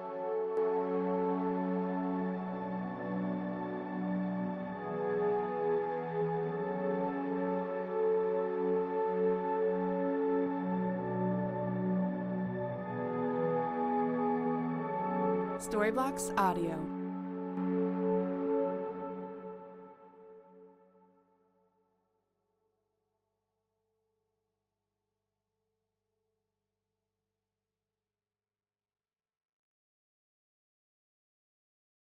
Storybox Audio.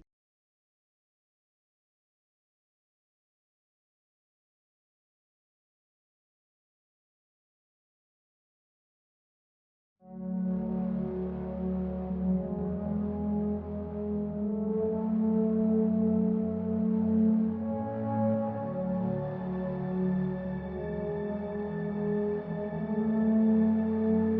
Storybox Audio.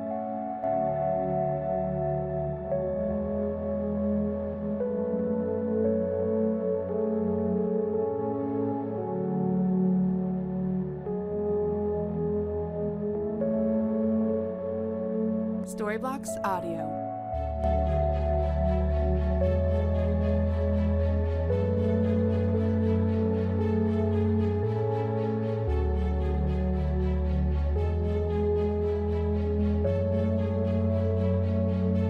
Storybox Audio.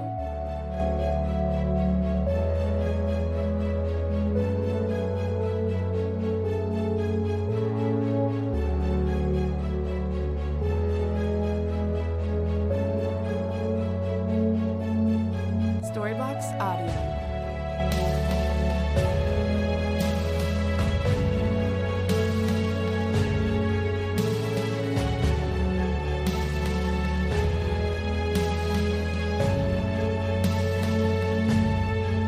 Storybox Audio.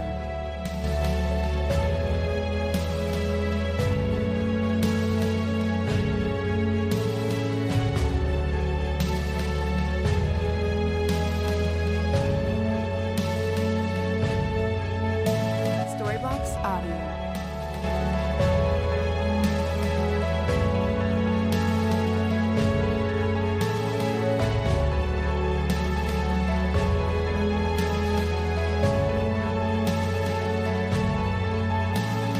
Storybox Audio.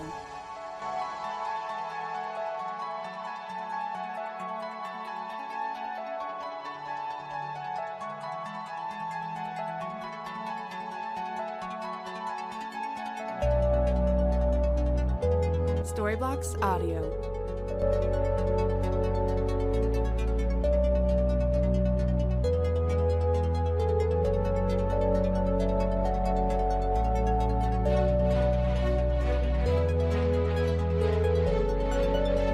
Storybox Audio.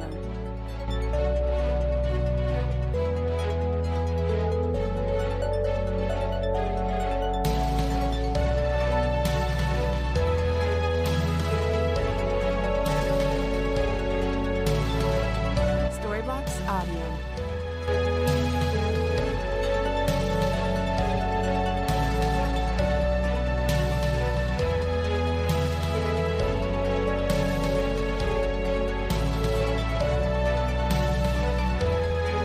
Storybox Audio.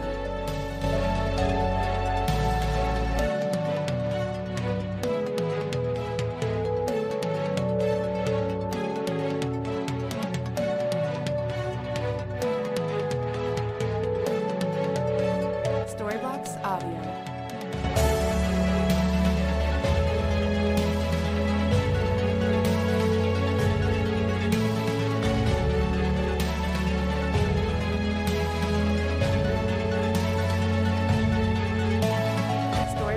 Audio.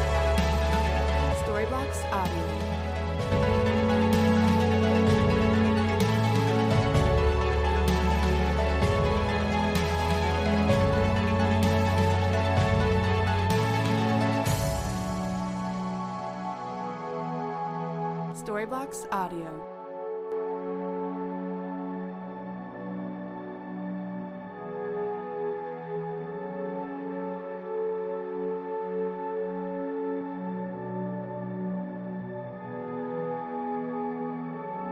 Storybox Audio.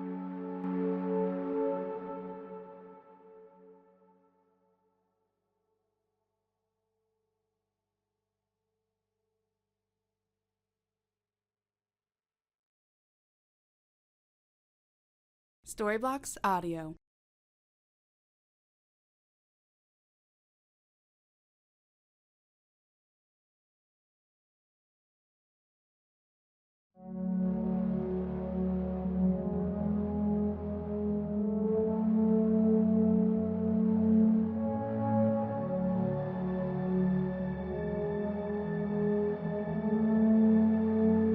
Storybox Audio.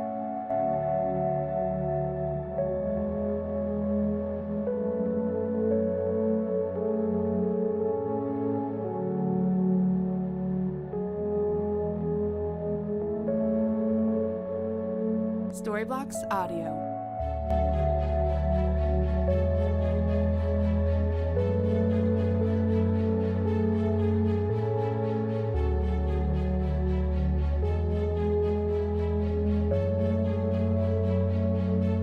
Storybox Audio. Storybox Audio.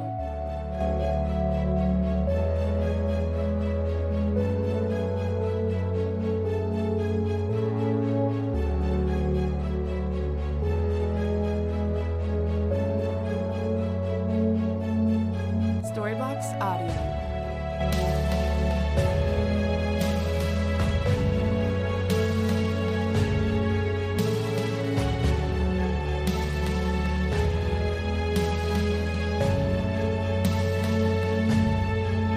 Storybox Audio.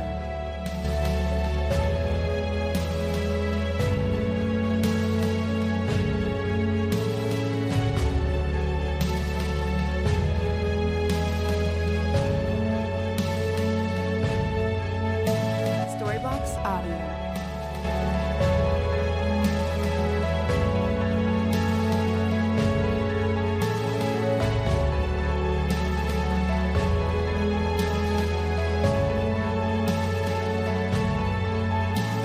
Storybox Audio.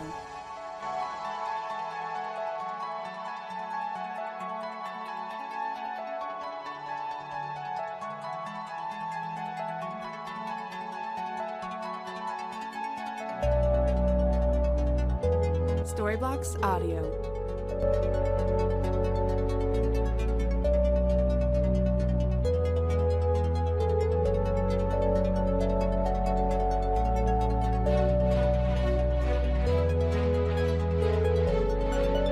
Storybox Audio.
Storybox Audio.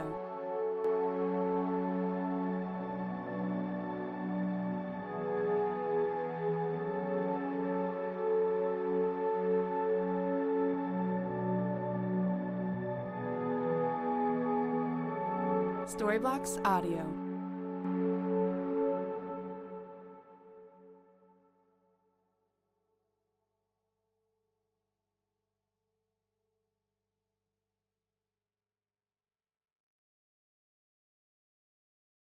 Storybox Audio.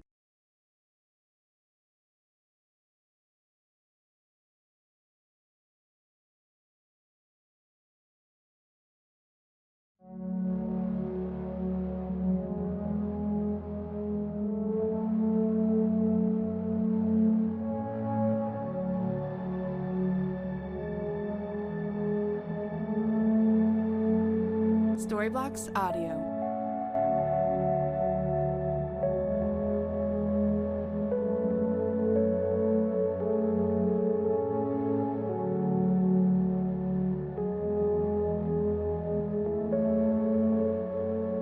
Storybox Audio.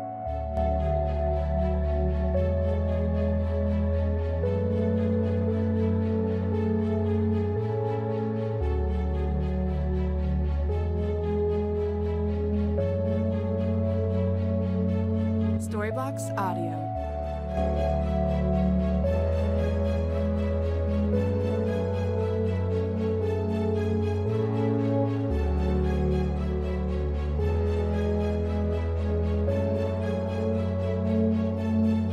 Storybox Audio.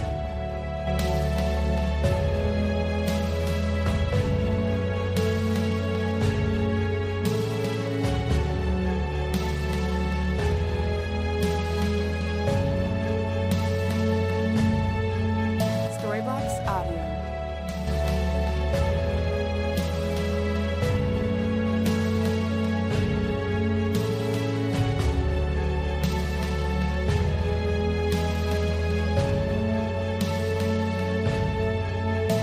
Storybox Audio.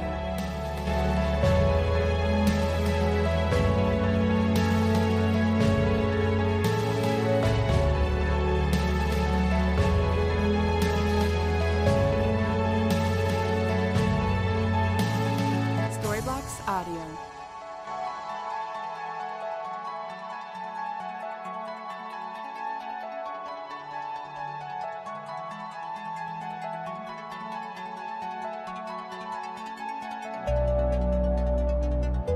Storybox Audio.